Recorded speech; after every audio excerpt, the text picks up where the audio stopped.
and welcome inside another edition of the Blitz. I'm Camille Gear alongside Emily Ray Cochran. Week 4, Emily, we're halfway through the regular season. I can't even believe it. It's hard to believe in our first game of the night, William Blount, the Govs, are going for just their second 4-0 start in the last 18 years. You think they can get it done? I don't know. Guess what? That's why we do highlights. We're going to find out. So let's head. The Governors hosting Powell in a 5A region matchup. Deuce Rogers would drop back. He buys time. He looks deep. He finds Jackson, who is wide open down the field. He gets in for the score. Powell up early 7-0. The Govs over looking to answer. It's Jackson Dabrowski. He keeps it himself. He would get to the outside, break a tackle. Dabrowski gets down the sideline, drives it in for the score. They would get on the board and take the lead after a 2-point conversion. So Govs up 8-7. Powell, though, back in the end zone to retake the lead. But instead of showing you that, we're going to show you this big hit. Dabrowski would find Jalen DeHart, who gets blasted. The ball comes free. Powell recovers. Deuce then doing Deuce things. He finds the end zone once again. Powell hands William Blount their first loss of the season, winning 47-16, that final over there. Wow, really great game. 47, a lot of points on the board. But we now go over to William Blount and send things over to our third member of our sports team, Elijah Nixon. Hey, Elijah, what's going on over there?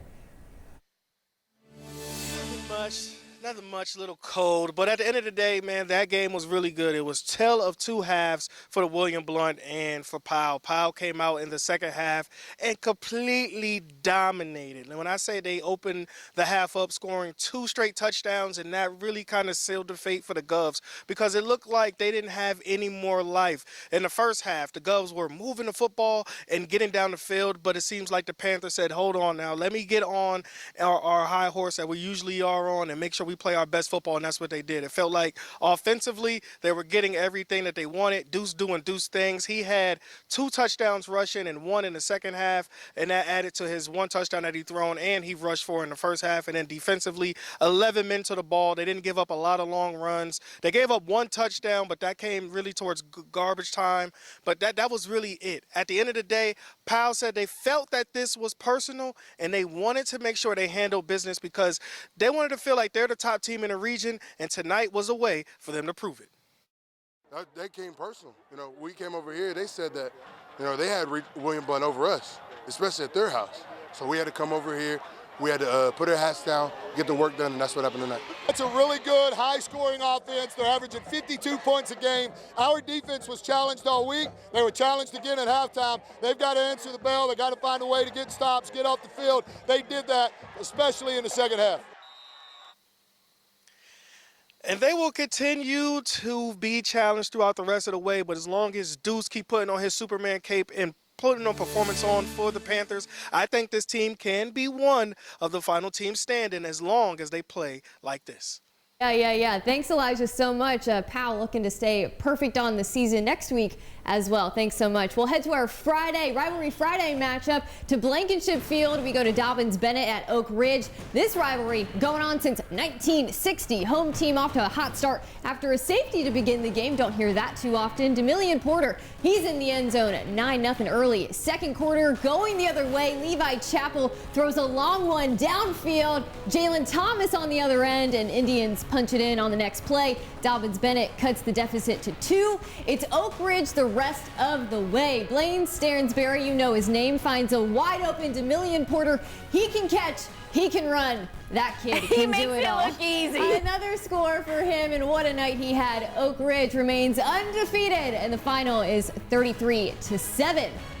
Over to Clinton, the Dragons hosting the Beavs. Both teams looking to bounce back after losses last week. First quarter, Clinton QB Jalen Benjamin finds his go-to guy, Bryson Maddox. Do you see me? Wait, who's that girl on the ground over there? Let's not talk about that. Yeah, we'll talk about that later. That was a 59-yard bomb, but the Beavs respond with this Cameron George rushing score, bulldozing his way into the orange end zone.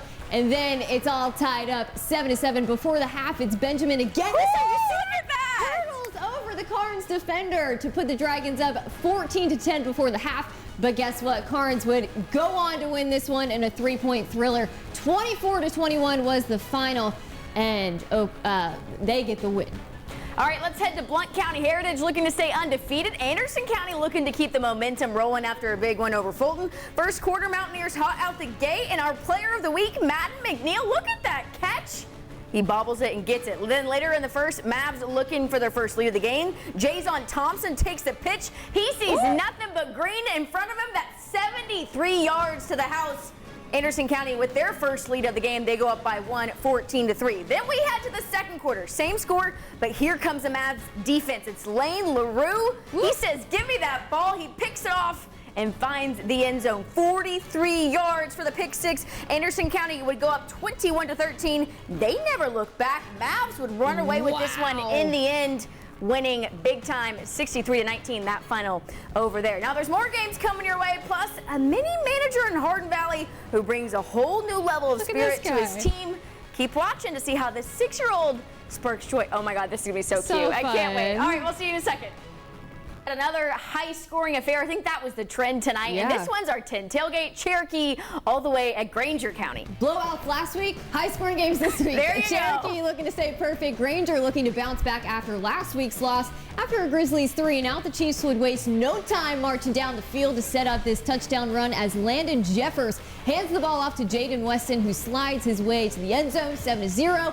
Next possession, Grizzlies QB Colton Parrott airs a bomb out to wide receiver Jackson Ritchie. Ooh, he takes this one all the way down the field to cut it to a 1-point game, 8-7. Chiefs back with the ball and another handoff to running back Tyler Wolf, who finds his way into the end zone for a Cherokee touchdown. Another one. Chiefs would get a blocked punt, and that score would be 13-8. But both teams would go on to score much more. Again, another high-scoring game, 60-30. We only have those first half highlights, unfortunately. Cherokee just rolling over there. All right, let's go to another Region 2 4A battle at South Doyle. It's the Hornets versus the Indians. We pick things up second half. How about this? First play of the game, Joseph Armenta, 46 yards, says deuces.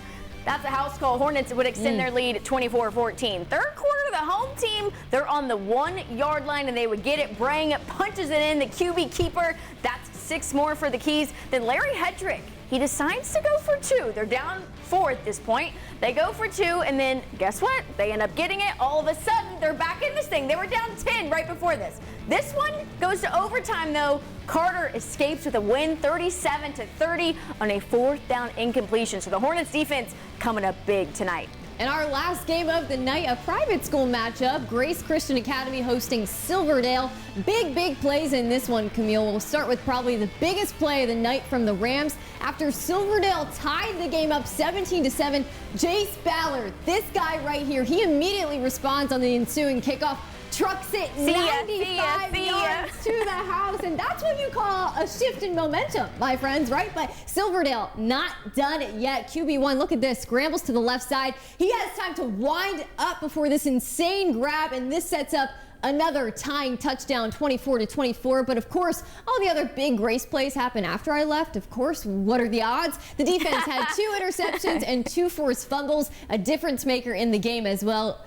Grace goes on to win this one big, 45-24, another high-scoring game. One of their players getting a helmet sticker later tonight, and it could be that guy on your screen right Honestly, there. Maybe you were just the bad luck Maybe charm. I should have left. Maybe that's what it was. Yep. Well, you know, Friday Lights aren't just for us and the players and the fans watching at home. At Hardin Valley, they're also for a 6-year-old who you're about to see steals the show. 10 Sports reporter Sarah Ottman introduces us to Dax, love that name, the tiny general manager who might just be the team's biggest supporter. Running through the sidelines at Hardin Valley Academy, there's a big voice. Say high five. Coming from one little guy. You're growing a mustache. Meet 6-year-old Dax, son of head coach Tyler Wynn and the smallest general manager in the game. Dax is the life of the party. He definitely brings an energy to the room and to the field and basically wherever he is. He's a manager. He manages everything. He's like a little coach. Dax was diagnosed with autism when he was 2 years old. The big voice you hear now is what his parents call a miracle. I mean, I just think that's such an answer prayer because the doctors were like, he's never going to be able to talk. Like, it's not going to get better than this. Obviously, God had different plans. This is the stuff we prayed about. From water breaks to dance breaks, Dax found his happy place on the football field. He honestly bonds the team together. You know, Dax is here cheering us up, spraying us. So, you know, he's honestly like a great teammate. Like he's a teammate to us. So. Make us win. Do not make us lose. Make us win. While he can be the team's harshest critic, Every time we lose, I'm not very happy. he's also their most loyal fan. I want my friend players to stay hydrated. And the voice his family prayed for is now being put to good use, cheering on the people he loves the most. I love you, Mom. I love you too. I literally remember praying, okay, God, if you're not going to change it, make it count. And so I just feel like this is him making it count. In Hardin Valley, What's up? I'm Sarah Opperman.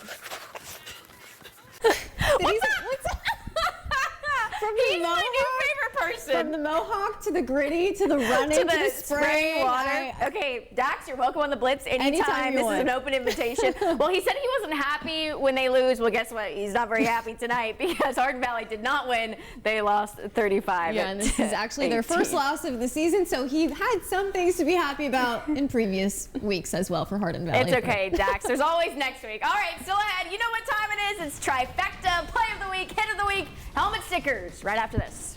It's trifecta time, our favorite part of the night. Camille, you got the play of the week? And the dance moves as well. All right, let's go to the Play of the Week. It's Oak Ridge's, no, that's not right. It's Anderson County's Jason Thompson. He takes the pitch, sees nothing but green in front of him. That was a 73-yard house call. Anderson County wins that one big tonight, 63-19 on the road. Great play from that kid. Hit of the week's William Blunt's Jaden DeHart gets blasted right here by pal Shamir Mobley. The ball would come free and Powell would recover it. Mobley and the Panthers defense helping Powell to 3 straight wins with big hits and big plays like that throughout the night as well. And now we move to helmet stickers. Well, Camille? before we get to helmet stickers, Emily, there was a hit of the night that unfortunately did not make the air. Yeah. And it did involve someone standing up here, and it wasn't me. It was indeed me. Do you want to tell them what And it happened? wasn't even a player. I was at Clinton, and a ref, here I am with my camera, comes rushing, God full forbid the speed. man do his job. Yeah, and the funniest part was that he told me to back up the play before, and I did indeed back up. I But listened. not enough.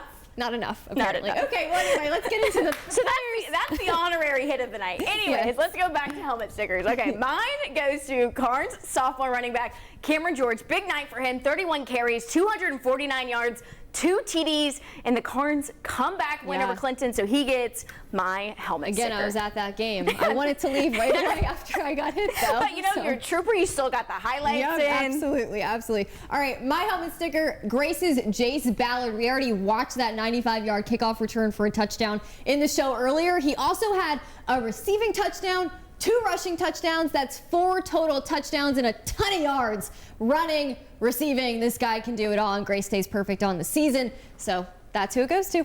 I love it. All right, guys. Well, thanks for watching. We'll see you back next week for week 5. And, of course, Vols versus Georgia tomorrow. We'll have all your coverage right here on WBAR with hopefully the Vols taking down Georgia for the first time since 2016. But Who knows? We'll see. We'll see. Only time will tell. See you guys later. Night.